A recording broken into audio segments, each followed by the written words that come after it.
नमस्कार, city web में एक बार फिर आपका स्वागत है। आपका दिन शुभ हो और मंगलमय हो।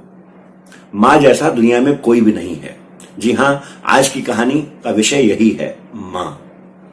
इससे पहले अगर आपने हमारे चैनल को सब्सक्राइब नहीं किया है तो आप जरूर सब्सक्राइब कर लें और बेल आइकन का बटन दबाना बिल्कुल ना भूलें। शाम का वक्त था। एक लड़का जूतों और चप्पलों की दुकान पे गया। जब ये लड़का वहां पे गया तो दुकानदार के पास जाके इसने अपना बटुआ खोला और बटुआ खोल के कागज निकालते हुए बोला कि भैया, इस साइज की एक कागज के ऊपर पैर का छाप बना हुआ था। बोला, इस साइज के क्या चप्पल मिल जाएगी? दुकानदार ने बोला, बिल्कुल मिल जाएगी। ये किसका साइज है? तो इस लड़के ने बोला, ये मेरी माता जी के पैरों का निशान है और मुझे इस साइज की चप्पल चाहिए। अब दुकानदार ने चप्पल ढूंढनी शुरू करी। जब दुकानदार ने चप्पल ढूंढनी शुरू करी तो वो लड़का जो है बैठा हुआ देख रहा था। अब दुकानदार ने बातचीत करनी शुरू करी कि अच्छा, कि ये साइज कहां से लाए, मां के पैर से कैसे लिया, और खूब सारी बातें पूछ रहा था। तो लड़के ने कहा कि भैया जल्दी करो, मेरी ट्रेन जाने वाली है, मैं इस शहर का नहीं हूं। 1 महीने की बाद मैंने बड़ी मुश्किल से छुट्टी ली है और कल मुझे वापस फिर आना है।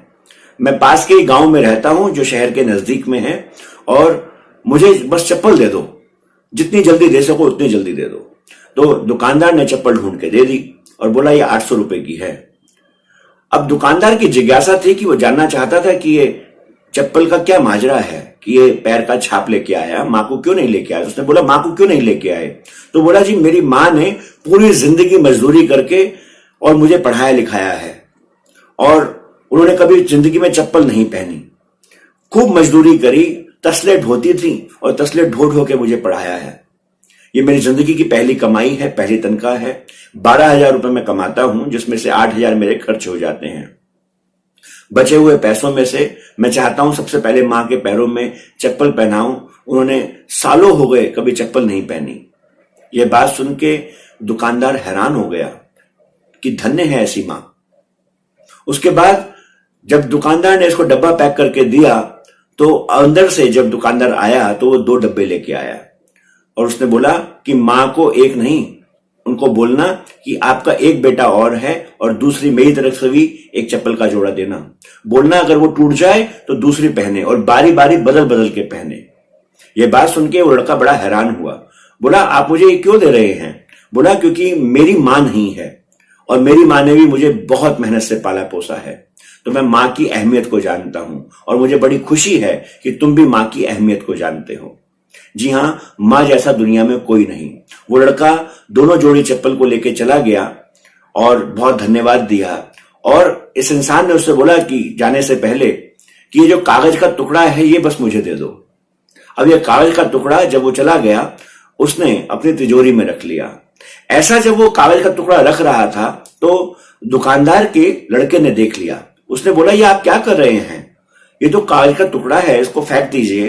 बोले, तुम नहीं जान अभी समझ पाओगे, अभी तुम्हारी मां है। जिस दिन तुम्हारी मां नहीं रहेगी उस दिन तुम्हें उनकी कदर होगी। बिल्कुल सच बात है। अब इस दुकानदार ने अपने बेटे को यह भी बताया कि ये उस मां का पैर का छाप नहीं, साक्षात लक्ष्मी के पैर का छाप है। तुम देखना, इस पैर के छाप को रखने से खूब बरकत आएगी। आपके परिवार में भी अगर माता पिता हैं या कोई भी बुजुर्ग आपके आसपास हैं, उनकी सेवा करने से जो आपको प्राप्त हो सकता है वो कहा नहीं जा सकता। उनको सेवा करने से जो आपको सुख भी प्राप्त होगा वह भी बताने, कहने और सुनने से बिल्कुल परे है।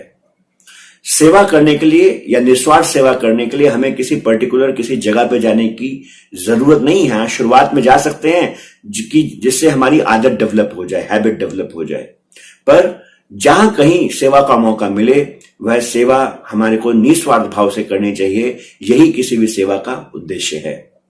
विचार आपको कैसा लगा? मां बाप की खूब सेवा कीजिए, जरूर लिखिएगा कमेंट बॉक्स के ऊपर। आज के लिए नमस्कार।